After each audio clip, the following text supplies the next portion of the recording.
Everyone, मैं doctor Jagjit Kaur. मैं आपको हिस्ट्री के BA 2 के सेमेस्टर 4 के कुछ एग्ज़ाम टिप्स बताऊंगी आज। आप उनको नोट कर लीजिए। तो जैसे मैंने पहले आपको सिलेबस के बारे में बताया है, तो आज हम बात करेंगे। जैसे आपके सिलेबस में 4 यूनिट हैं। आज मैंने यहाँ पे लिखा है यूनिट 1। यूनिट 1 का चैप्टर 1, चैप्टर 2, चैप्टर 3 आपके इस तरह से 4 यूनिट बनते हैं। हर एक यूनिट में आपके 3-3 चैप्टर्स हैं, जो एक एक यूनिट में से आपको 2-2 क्वेश्चंस आएंगे। जब आप फाइनल एग्जामिनेशन के लिए तैयार हो जाएंगे तो पेपर में देखा जाएगा कि वहाँ पे 4 यूनिट हैं। हर एक यूनिट में 2-2 प्रश्न हैं और उनमें से आपने एक प्रश्न का उत्तर देना है। तो वो कैसे रहता है? पंजाब यूनिवर्सिटी के रूल्स के मुताबिक एक चैप्टर में से एक क्वेश्चन आता है। तो मैं जो आपको टिप देने वाली हूँ, सबसे पहला वो ये कि आप जैसे ये पहले यूनिट में 3 चैप्टर्स हैं, Guru Nanak Dev, expansion and consolidation of Sikhism, Guru Arjun देव। तो आप इन तीनों में से कोई 2 चैप्टर तैयार कर सकते हैं। या तो आप ये दोनों चैप्टर्स कर सकते हैं, या आप ये दोनों चैप्टर्स कर सकते हैं, या आप ये और ये वाला चैप्टर तैयार कर सकते हैं। वो लॉन्ग आंसर टाइप के लिए होगा। शॉर्ट आंसर टाइप के लिए आपको सारे ही चैप्टर्स जो है वो तैयार करने पड़ेंगे। शॉर्ट आंसर टाइप क्वेश्चंस जो हैं वो मैं आपको बता दूंगी। इवन मैं आपको लॉन्ग आंसर टाइप क्वेश्चंस भी आज बताऊंगी। तो ये जो 3 चैप्टर्स हैं, आप उनमें से कोई 2 चैप्टर तैयार करेंगे फर्स्ट यूनिट में से। जैसे आप इनमें से कोई 2 चैप्टर तैयार करते हैं तो यूनिवर्सिटी रूल्स के मुताबिक एक चैप्टर में से एक क्वेश्चन आएगा। तो जो एग्ज़ाम्स का पैटर्न है उसमें यूनिट 1 में जो 2 क्वेश्चन आएंगे उसमें से आपने एक अटेम्प्ट करना है। एक जो अटेम्प्ट करना है मतलब आपने जो 2 चैप्टर तैयार किए हैं उनमें से कोई एक में से प्रश्न ज़रूर आया होगा और आपके लिए उसको लिखना आसान हो जाएगा। दूसरे यूनिट में भी इसी तरह 3 चैप्टर्स हैं, आप उनमें से कोई 2 चैप्टर्स को तैयार कर लीजिए। तीसरे यूनिट में भी 2 चैप्टर जो है आप अपनी पसंद के तैयार कर लीजिए। और लास्ट यूनिट जो है उसमें 2 चैप्टर्स हैं और उसके लास्ट में तीसरे चैप्टर की जगह पे मैप्स हैं। ज़्यादातर देखा गया है कि मैप जो है वो आता ही आता है पेपर में। तो स्टूडेंट्स क्या कर सकते हैं कि वो 2 चैप्टर्स लास्ट के यूनिट में से छोड़ सकते हैं और मैप का पार्ट जो है वो पूरी तरह से तैयार कर सकते हैं। ये आसान तरीका है कि आप पहले 3 यूनिट्स में से 2-2 चैप्टर तैयार कर लीजिए और मैप पार्ट साथ में लास्ट यूनिट में से तैयार कर लीजिए। पर उसके लिए एक कंडीशन रहती है कि मैप जो है आपको बड़े अच्छे तरीके से आना चाहिए। मैप के लिए आपको नक्शा दिया जाएगा। पंजाब का सिलेबस है, पंजाब का नक्शा दिया जाएगा। तो अलग अलग उसके अंदर शहर या प्लेस आपको दिखाने हैं। अमृतसर, लाहौर, ऐसे कई प्लेसेस हैं।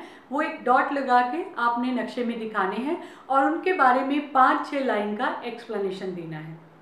अगर आप अच्छी तरह से जानते हैं कि कहाँ है वो प्लेस, कैसे आपने उसको डॉट लगा के दिखा देना है, या बंदा बहादुर की लड़ाइयाँ, बंदा बहादुर का एडमिनिस्ट्रेशन, वो आपने कैसे दिखाना है, उसकी बाउंड्री लाइन दिखानी है।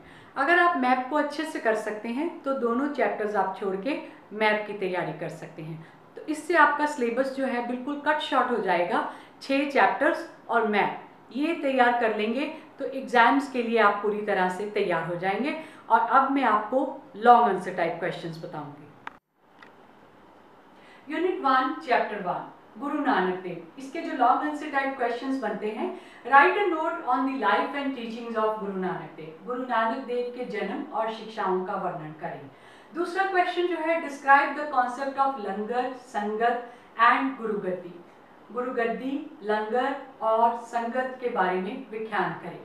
तीसरा क्वेश्चन जो इसमें बनता है, explain Guru Nanak's views on the condition of women in Punjab.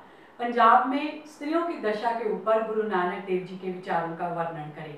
ये 3 क्वेश्चन पहले चैप्टर के हैं। Chapter number 2, expansion and consolidation of Sikhism, उसमें जो पहला क्वेश्चन बनता है, write a note on the contribution of Guru Angad Dev in the consolidation of Sikhism. और इसका दूसरा क्वेश्चन जो है, describe the contribution of Guru Amardas for the expansion of Sikhism.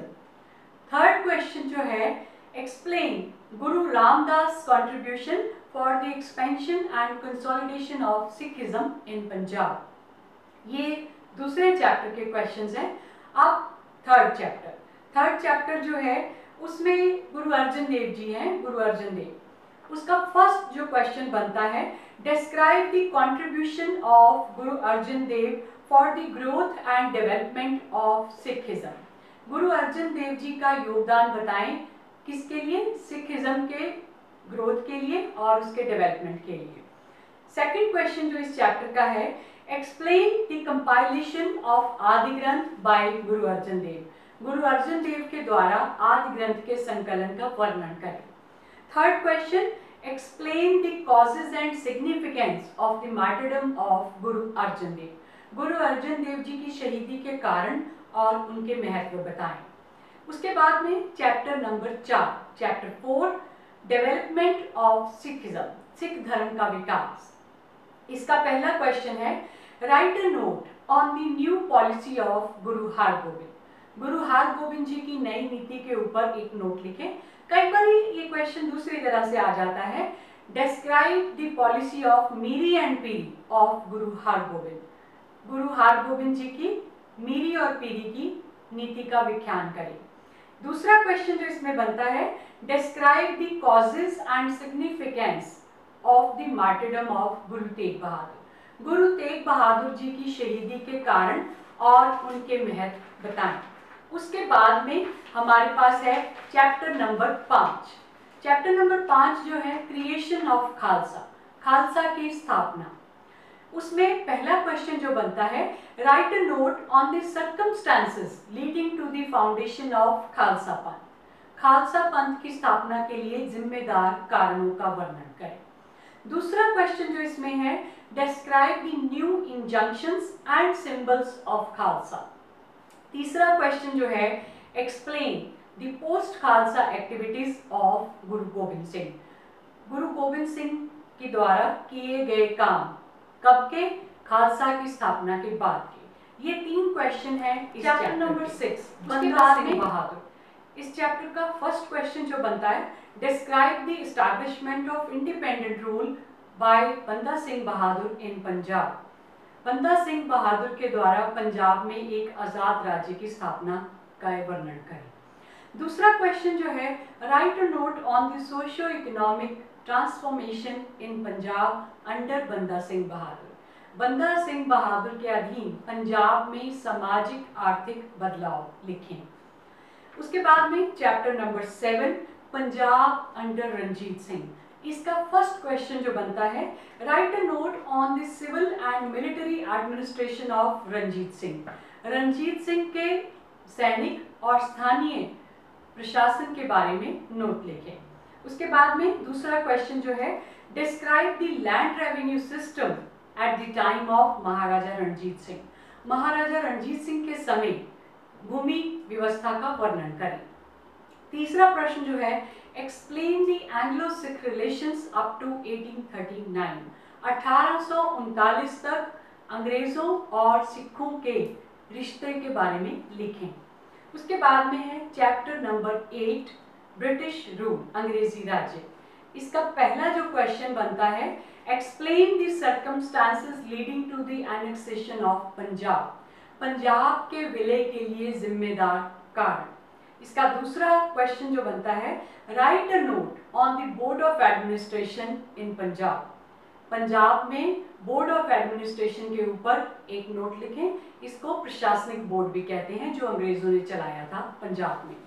उसके बाद में हमारा chapter 9, chapter number 9, socio religious reform movement, सामाजिक धार्मिक सुधार आंदोलन।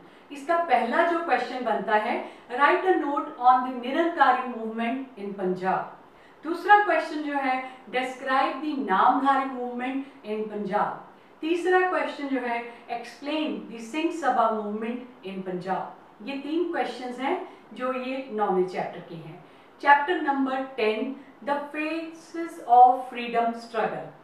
जो पंजाब जो है आज़ाद हुआ, भारत आज़ाद हुआ, फ्रीडम स्ट्रगल जो भारत में हुआ वो पंजाब में भी हुआ। इसी के ऊपर ये चैप्टर है हमारा, चैप्टर नंबर 10। इसके जो क्वेश्चन बनते हैं, question number 1, right a note on the agitation of 1907 इन पंजाब। पंजाब में 1907 के विरोध के बारे में लिखें। दूसरा क्वेश्चन जो है, describe the activities of Ghadar movement. तीसरा क्वेश्चन जो है, explain the Jallianwala Bagh movement in Punjab. Jallianwala Bagh massacre भी इसको कहते हैं, मिसैक्रे शब्द ज्यादा एक्यूरेट है इसके लिए। चौथा क्वेश्चन जो है, give a brief idea of the gurdwara reform movement in Punjab. Punjab में गुरुद्वारा सुधार आंदोलन के बारे में लिखें। इसका जो पांचवा क्वेश्चन बनता है, ये चैप्टर थोड़ा लंबा है, इसके क्वेश्चन ज्यादा बनेंगे। Write a note on the circumstances leading to the partition of Punjab. Punjab के विभाजन के लिए जिम्मेदार कारणों के ऊपर नोट लिखें। जो 11वां चैप्टर है, chapter number 11, development after independence, आजादी के बाद में विकास। इसका पहला जो क्वेश्चन बनता है, write a note on the rehabilitation and resettlement in Punjab after the partition. दूसरा क्वेश्चन जो है, डिस्क्राइब द पंजाबी सूबा मूवमेंट इन पंजाब। तीसरा क्वेश्चन जो है, explain the reorganisation act of 1966। चौथा जो क्वेश्चन है, describe the agrarian changes in Punjab after the independence. तो ये जो है, ये हमारे 11 चैप्टर्स हैं। उनमें से 9 चैप्टर तक जो है वो यूनिट 3 में है। जो 10वां और 11वां चैप्टर ये चौथे यूनिट में है। ज़्यादातर स्टूडेंट्स जो हैं इन दोनों चैप्टर्स को छोड़ के मैथ का पार्ट करते हैं। लास्ट में 12 नंबर जो है वो एक चैप्टर की फॉर्म में दिया हुआ है, पर वो कम्प्लीटली मैथ्स का है। तो मैथ के 3 पार्ट हैं, इम्पॉर्टेंट हिस्टोरिकल प्लेसेस, दूसरा है बंदा बहादुर की जीतें, तीसरा है रंजीत सिंह का एडमिनिस्ट्रेशन। तो ये आपकी चॉइस है, आप कैसे लिखना चाहते हैं। Thank you so much for watching. अगर आप इन क्वेश्चन को रिटन फॉर्म में चाहते हैं तो ये वीडियो के नीचे डिस्क्रिप्शन बॉक्स है, उसको क्लिक कर सकते हैं। उसमें मेरा गूगल क्लासरूम का क्लासरूम कोड दिया गया है, उसमें जाके आप इन क्वेश्चंस को रिटन फॉर्म्स में पा सकते हैं। धन्यवाद।